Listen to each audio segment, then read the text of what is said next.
కొండా విశ్వజిత్ రెడ్డి గారు తాండూరుకు వచ్చినప్పుడు భారీ బైక్ ర్యాలీ కూడా తీయడం జరిగింది. వీటన్నిటి ద్వారా మాకు అర్థమవుతుంది ఒకటే, ఏంటంటే ప్రజలు సిద్ధంగా ఉన్నారు భారతీయ జనతా పార్టీకి ఓటు వేయడానికి.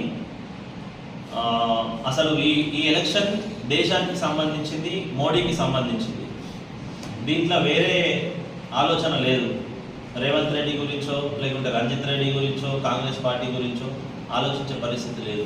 గత 10 సంవత్సరాలలో మోడీ గారు ఏం చేశారు అనేది శ్వేతపత్ర అనే వెబ్సైట్లో మనం చూస్తే తెలిసిపోతుంది. అంటే ఒక వైట్ పేపర్ రిలీజ్ చేయండి అని జనరల్గా మనం రాజకీయాల్లో చూస్తుంటాము. శ్వేతపత్ర అని ఎవరు అడగకముందే మోడీ గారు రిలీజ్ చేశారు. 10 ఏళ్ళ నా ట్రాక్ రికార్డ్, కనీసం ఒక్క సెలవు కూడా తీసుకోకుండా 10 సంవత్సరాలు మోడీ గారు దేశం కోసం ఏం చేశారు అనేది ఆ శ్వేతపత్ర అనే వెబ్సైట్లో చూస్తే మనకు అర్థమవుతుంది.